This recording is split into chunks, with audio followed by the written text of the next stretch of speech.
What's going on, guys? We're jumping straight into this video. Today is a very special day because today we are going to be installing the tires on my new Dream wheels, which are located right over there.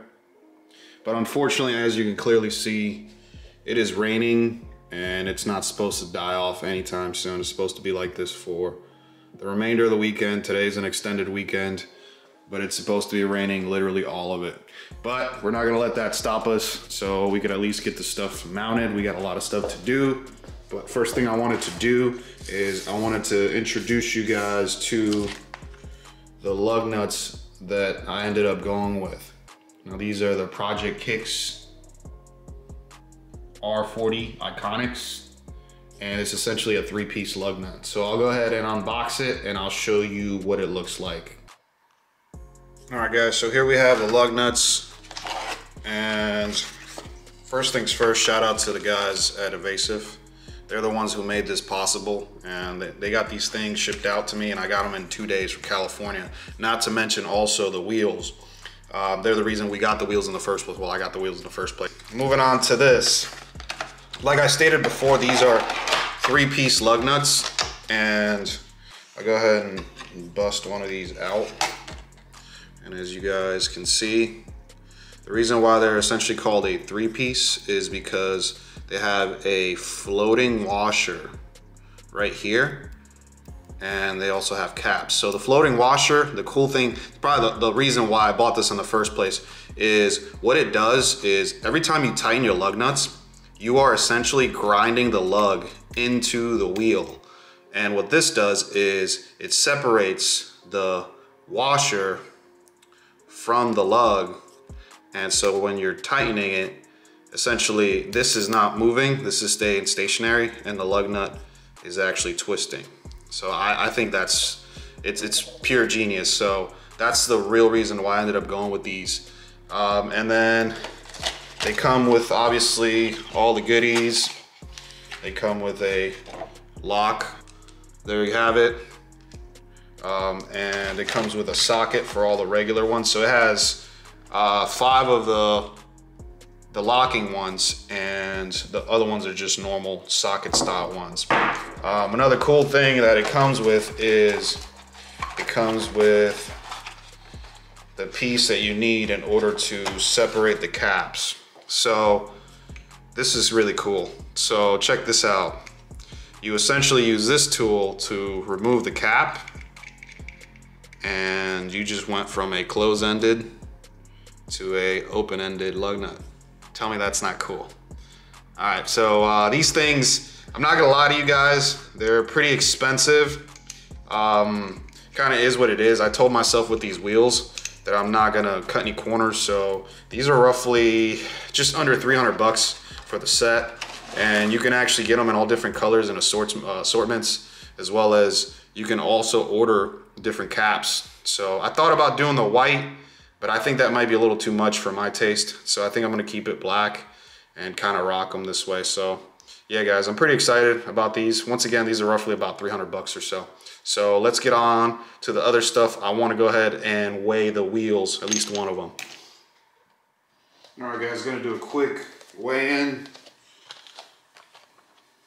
All right, so there I am. I'm 177 on the dot, and I'll go ahead and grab one of the wheels and see how much I weigh with that. All right, guys, here's a wheel for reference. I'm gonna go ahead and hold it. We're at 194.6. Damn, these things are light. So there you have it, guys. 17.6 pounds a piece, which is ridiculous. Like, this should make a huge difference for the car, because I want to say that the current wheels on the car right now, the Volk CE28, they're roughly like 23 pounds. So if we're shaving 6-7 pounds of rotational mass, that is insane.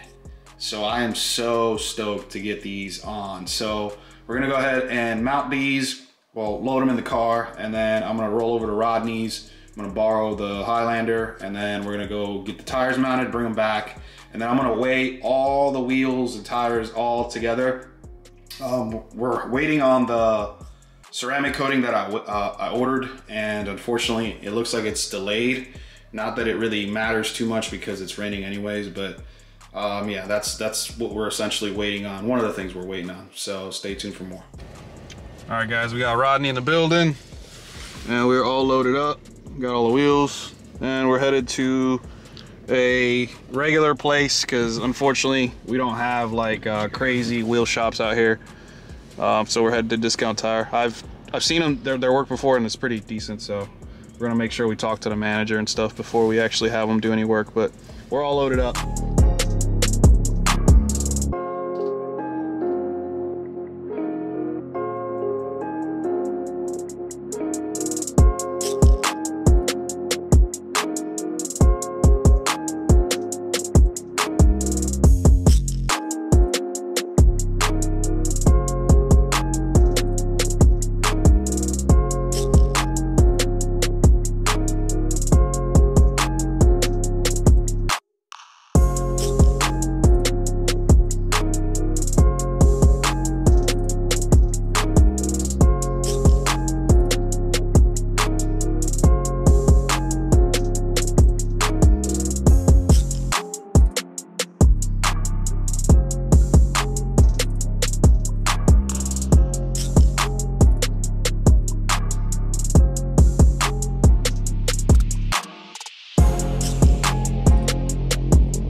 All right guys, we finally made it back and everything went well, no issues at all. The guy was pretty cool, informative. He explained everything to us. He obviously even let us record, as you guys saw. So overall, a very good experience. I didn't expect anything less, even though I had people telling me, not Rodney, even though he's thinking that is him, but I had people telling me not to go there because it's a chain, and I get it, a lot of chain places get bad reps because you got one dissatisfied customer and now they all suck, but I've always used Discount Tire and I've never had any issues. Several days later. As you can clearly see, we finally got some sunshine after not seeing the sun for like a week. Kind of forgot what the sun even looks like. But today we're gonna be doing some minor things to the Evo. I got new fender liners that I need to install, and this is a pretty satisfying mod. It's not even a mod, I'm just honestly just replacing it. But one of the things that I absolutely cannot stand is how you can see, I don't know if you guys can see that, but how you can see through the bumper.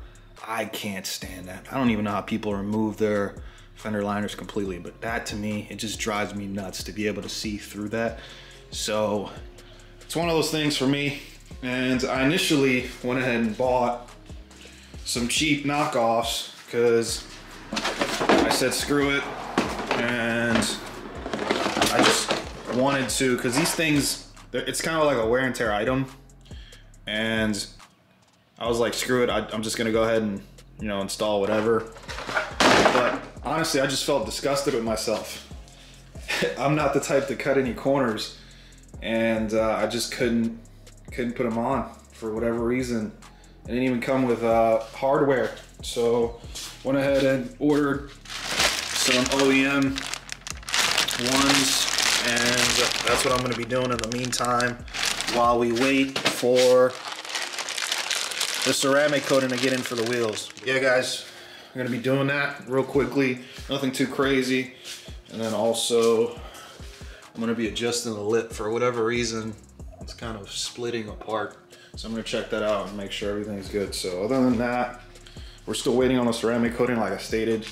I tried really hard with these wheels to get them mounted as soon as I possibly could. I haven't even had them for a week, which is kind of crazy for me. Usually I take my time and I kind of hoard parts before I install them, but with the wheels, I just took it as a sign from the greater good that, you know, I needed to install them ASAP. So everything's good. We're just waiting on the ceramic coating. You guys will still get to see it all in the same video. So stay tuned for this install. All right, guys, got the fender liner out and getting ready to install the new one. As you can clearly see, this thing has seen better days. A lot of it had to do when I had to drive with the bumper off. The wind just pushed it against the tire and it kind of just wore it out. Pretty easy install, nothing crazy. There's some hidden, hopefully you guys can see that. There's some hidden little tabs. Other than that, it's pretty self-explanatory for the most part. And then we're about to install the new ones. And the brakes still look good. Roughly got a couple hundred miles on them. And since I already have the wheels off, go ahead and show you what I was referring to earlier. So if you can see inside those holes right there, focus, that's the damage that I was referring to with the lug nuts that you essentially kind of do to the wheels, because you are basically torquing them down and grinding them against the material on the actual wheel. So nothing crazy, but with these dream wheels that we're getting ready to put on, I want to avoid that, so probably won't be using these style lug nuts ever again for these types of wheels. Alright guys, we're all done with the fender liners.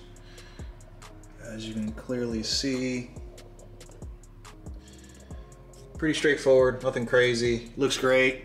One of the things that I ended up doing, because I don't have a under tray, is I went ahead and used the zip tie to hold that down, just to give it a little bit more rigidity, because when the wind hits it, even though you got a bumper, there's still a vent up front, and when the wind is hitting it, it still pushes it back, so this will give it a little bit more rigidness. And then you're doing basically the same thing on the other side. Pretty straightforward. And then I did the zip tie on the oil cooler this time, and that just gives it a little bit more just backbone all around. Alright guys, we're all finished with the splash guards, fender liner, whatever you want to call it. Notice you can't see anything anymore. I swear, it's these little things that I just love doing, because it's the little accents that you don't really like. That's what shows when somebody is truly passionate about something, and little stuff like that just drives me nuts. But as you can clearly tell, can't see through anymore, so I'm happy about that. But like I was saying, it's the little things like these bolts and stuff like that.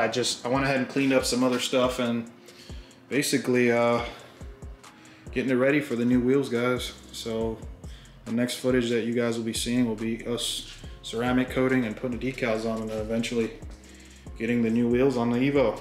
So stay tuned for more content.